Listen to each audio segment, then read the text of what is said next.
So why did I leave the police?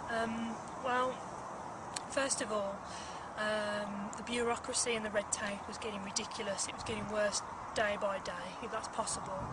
At the same time, we were going through a spiritual awakening, which led us to realise that there was so much more to life. We realised the system that we were in was being used as a battering ram to shut the masses up and keep everybody in line. And that just didn't sit right with us anymore. That's not what we were about. Our integrity was taking us somewhere else.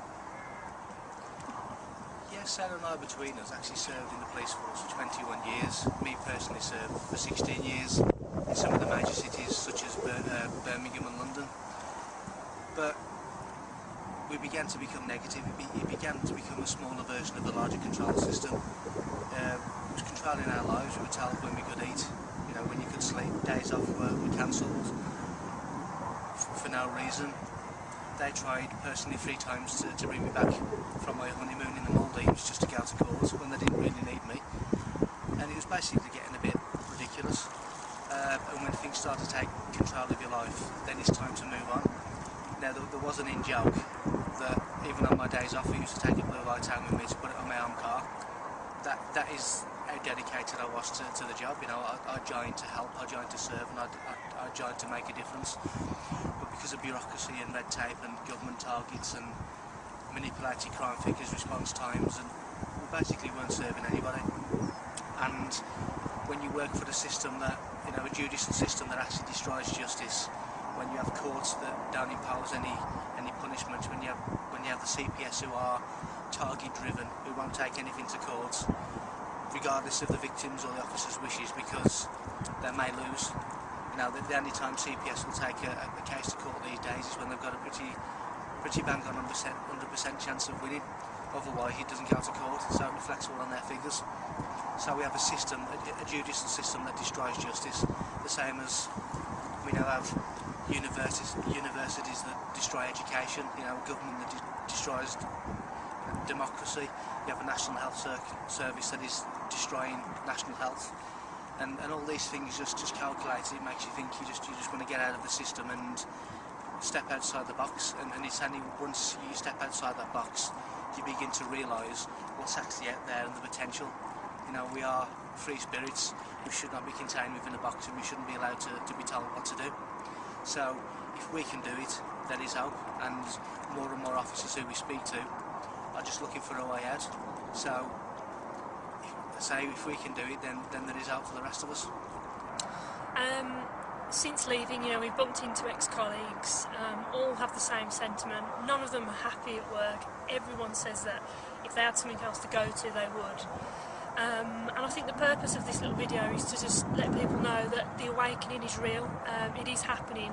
Police officers, albeit it doesn't seem like it when you watch some videos on YouTube and other places on the news, etc., but even police officers can wake up, and I think we are 2 examples of that. And we just want to let people know that there is hope. It is happening. It is real, and everybody to sort of keep on in there, because things are changing, and I think we stand testament to that.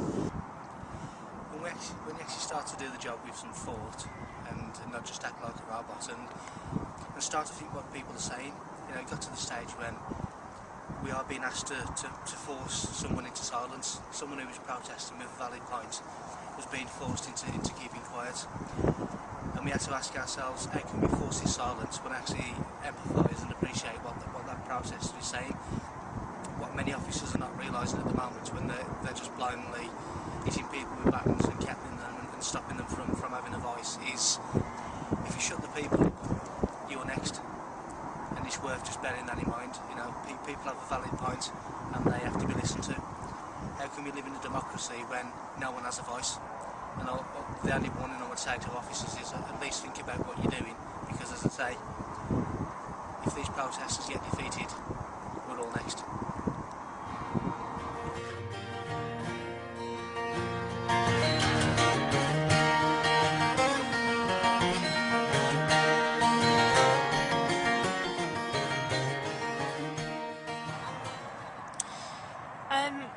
We realised with our awakening that everything, everyone, everything in existence is all connected.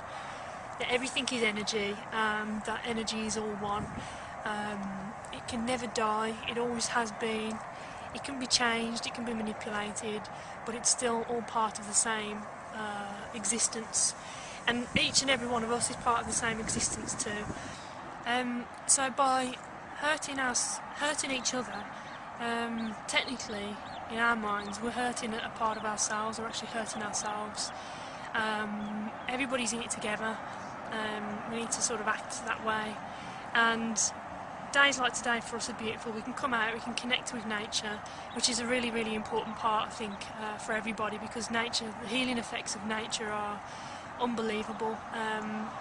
We spend too much time, you know, ourselves included sometimes, you know, indoors, behind a computer, sort of cordoned off from the rest of the world, from nature, and it's really important to get back out and connect back up, and with each other as well. You know, we've all become quite secluded really to a degree, on the whole, and I think we all need to get back and connect and realise that we are part of the same thing, we're part of the same earth, the same world, and that together, if we all stand together as one, we can change the world, we can make things happen. And so, yeah, I just think that's a really, really important point. One. Life is meant to be simple, it's not meant to be stressful. We sit here today at a local water park, and nature is in complete harmony with each other. Everything is coexisting together. We have the water, the trees, the sky and the earth, and we have our physical body, which is a conduit and aerial to connect the energy between the two. There's no need for stress. You know, society makes everything stressful. Society makes us continuously on the fly. You know, we need to get back to nature, get back to the harmony which we're all a part of, because we are all part of everything, and everything is connected to a central point. And we need to remember that and try and get back to nature and start slowing ourselves down and actually thinking and freeing ourselves.